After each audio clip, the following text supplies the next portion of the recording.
Hello students. तो आज हम कौन सा टॉपिक करने जा रहे हैं?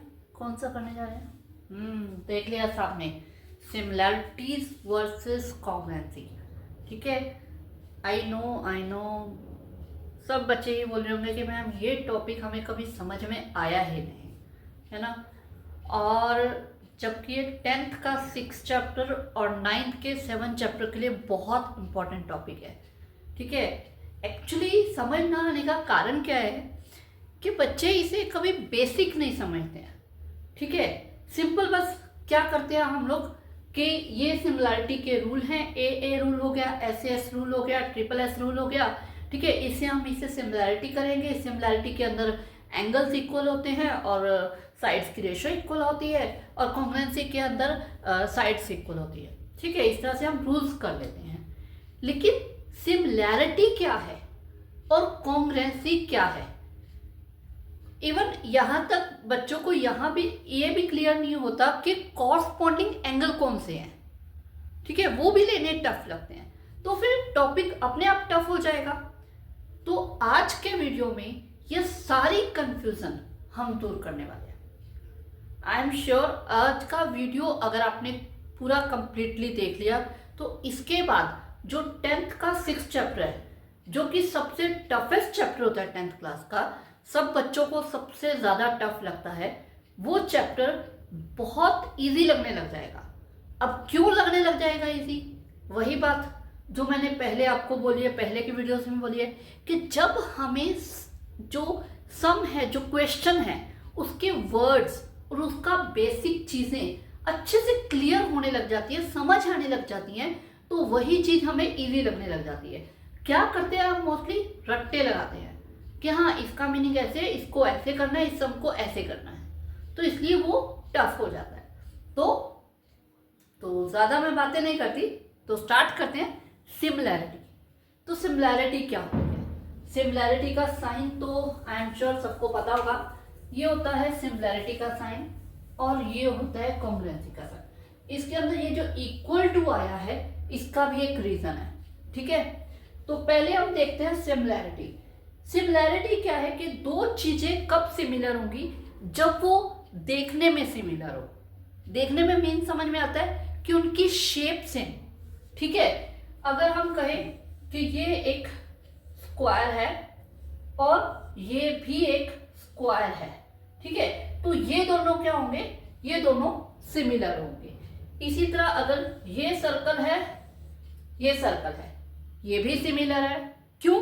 क्योंकि ये देखने में सेम है, इनकी शेप सेम है। सिमिलैरिटी जो है वो किससे रिलेटेड होती है? शेप से। ठीक है, और वहीं जो कॉन्ग्रुएंसी है वो रिलेटेड होती है साइज से। इसमें साइज इक्वल होना चाहिए। ये दोनों जो स्क्वायर्स हैं ये सिमिलर तो है, बट ये कॉन्ग्रुएंट नहीं है। ठीक है, क्यों? क्योंकि इनका साइज सेम नहीं है। अब जो शेप की बात हम करते हैं, शेप बनती है एंगल से। ठीक है, अगर आपका ये 60 डिग्री का एंगल है, ठीक है, अब यहां पे भी ये मैंने एक 60 डिग्री का एंगल बना दिया, तो डेफिनेटली इन दोनों की शेप सेम होगी, सेम आएगी। ठीक है, इन दोनों का ये जो पार्ट है ये बिल्कुल सेम हो जाएगा। यहाँ पे अगर आप किसी को ज्वाइन कर दोगे तो वो सेम बनेगा। ठीक है, तो इसीलिए सिमिलैरिटी में हम एंगल की वो लेते हैं, जो रूल लेते हैं कि ए रूल हमारे पास आ जाता है या ट्रिपल ए रूल आ जाता है। यानी कि अगर दो किसी ट्राइंगल्स के या उनके एंगल्स सेम हो जाए तो वो सिमिलर हो जाते हैं। तो जो शेप है वो उससे रिलेटेड होती है। कॉन्ग्रुएंसी साइज से रिलेटेड होती है। साइज मतलब जैसे कि ये स्क्वायर है, ठीक है, इसकी साइड ली है 3 3 3। ठीक है, इसी तरह यहाँ पे एक और स्क्वायर है, इसकी भी साइड 3 3 है। ठीक है, ये दोनों क्या है? ये कॉन्ग्रुएंस है। लेकिन अगर यहाँ पे मैंने एक ये स्क्वायर ले लिया जिसकी सारी साइड 6 6 है, तो ये कॉन्ग्रुएंट नहीं है, ये सिर्फ सिमिलर है। ठीक है, तो सारे सर्कल आपस में सिमिलर होते हैं, सारे सर्कल, क्योंकि सर्कल की सबकी शेप सेम होती है, वहां पे एंगल की बात होती नहीं है। लेकिन कॉन्ग्रेंस कौन से सर्कल होंगे? जिनका रेडियस सेम होगा। रेडियस सेम होगा, साइज सेम होगा, ठीक है। अगर ये एक सर्कल है, इसका रेडियस मैंने 2 सेंटीमीटर लिया है, अब 2 सेंटीमीटर लेके मैंने एक और सर्कल ड्रॉ कर दिया, सॉरी हाँ, ये एक और सर्कल ड्रॉ कर दिया, तो ये क्या होगा? ये कॉन्ग्रेंट हो जाएगा, ठीक है, इनका एरिया सेम हो जाएगा, ओके। और जब दो ट्राइंगल्स कॉन्ग्रेंट होते हैं तो क्या होता है? उनकी सारी साइड्स इक्वल होती हैं, इसीलिए हमने यहाँ पे इक्वल टू का साइन लिया है। अब मैं कुछ एग्जांपल्स देके बताती हूँ, ठीक है। ये देखो, ये दो मैंने बॉटल्स ली हैं, ये दो बॉटल्स देखने में सेम है, ठीक है। ये क्या है? ये सिमिलर है, इनका आप देख रहे हो शेप बिल्कुल एक जैसी है, चाहे कहीं से वो राउंड है या स्क्वायर शेप में, जो भी है वो बिल्कुल सेम है, तो ये क्या है? सिमिलर है। इसी तरह अगर मैं इन दो बॉटल्स की बात करूं, ये दोनों क्या है? ये कॉन्ग्रेंट है, क्योंकि आप देख रहे हो इनका साइज भी बिल्कुल सेम है, ठीक है। वो जो बॉटल्स की मैंने बात की थी, इनका साइज सेम नहीं था, ये बड़ी है ये छोटी है, साइज सेम नहीं है, बिल्कुल क्लियर हमें दिख रहा है, सिमिलर है लेकिन कॉन्ग्रेंट नहीं है, और ये दोनों कॉन्ग्रेंट है, ठीक है। ऐसे एक और मैं एग्जांपल देती हूं,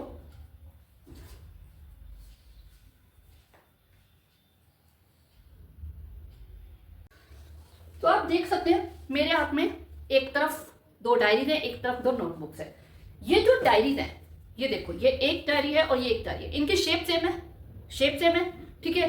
क्या ये इनका साइज सेम है? क्लियर कट है, साइज सेम नहीं है, ये डायरी बड़ी है और ये छोटी है, तो ये क्या है? सिमिलर है, बट ये कॉन्ग्रेंट नहीं है। Very good. इसी तरह मैंने ये दो नोटबुक्स ली हैं, मेरी डॉटर की नोटबुक है एक्चुअली, ठीक है। तो ये दो नोटबुक्स ली हैं, ये दोनों नोटबुक्स सिमिलर हैं, सिमिलर तो है, क्या ये कॉन्ग्रेंट है? ये देखा जाए तो इनका साइज बिल्कुल सेम आ रहा है, तो ये क्या है? सिमिलर भी हैं, सॉरी कॉन्ग्रेंट भी हैं, ठीक है। तो आई एम श्योर अब आपको सिमिलैरिटी और कॉन्ग्रेंसी के अंदर डिफरेंस समझ में आ गया होगा कि सिमिलर क्या होता है। सिमिलर यानी जो शेप सेम हो, अगर दो ट्राइंगल बना दिए, लेकिन इसका मतलब ये नहीं है, एक और चीज ध्यान रखना कि अगर मैंने कोई ट्राइंगल इस तरह से बना दिया और ये ट्राइंगल ऐसा है, ठीक है, तो ये दोनों सिमिलर नहीं है, इनकी शेप सेम नहीं है, क्योंकि इनके एंगल इक्वल नहीं है। ये आपको देखना ऑब्ट्यूज एंगल है और ये एक एक्यूट एंगल ट्रायंगल है, तो ये सिमिलर कैसे हो सकते हैं, ठीक है। इसीलिए सिमिलैरिटी क्राइटेरिया का सबसे पहला पार्ट यही आता है, किसके एंगल इक्वल आते हैं। तो जहां पे हम सिमिलैरिटी की बात करेंगे वहां हम एंगल्स की बात करेंगे, और जहां हम कॉन्ग्रुएंसी की बात करेंगे, साइज की बात करेंगे, वहां क्या होगा? साइज इक्वल है, यानी कि इसकी जो साइड्स की जो लेंथ होती है वो इक्वल होती है। अगर दो ट्राइंगल्स हम ले लेते हैं, ये दो ट्राइंगल्स ले लिए, एक मैंने ये ले लिया, एक मैंने ऐसे बना दिया, ठीक है। इसकी ये साइड 4 है और ये 4 है, ये 5 है, ये 5 है, ये 2 है और ये 2 है। लग नहीं रही है, आई नो लग नहीं रही है, जस्ट एक बार मान लेते हैं, ठीक है। तो ये दोनों क्या हो जाएंगे? क्या हो जाएंगे? ये दोनों कॉन्ग्रुएंट हो जाएंगे, क्योंकि किस रूल से? ट्रिपल एस रूल से ये दोनों कॉन्ग्रुएंट हो जाएंगे, ठीक है। लेकिन अगर यही मैं एक ऐसा ट्रायंगल ले लेती हूं, ठीक है, जहां पे आपको ये 4 दे रखा है, ये 10 दे रखा है और ये 8 दे रखा है, तो ये क्या होगा?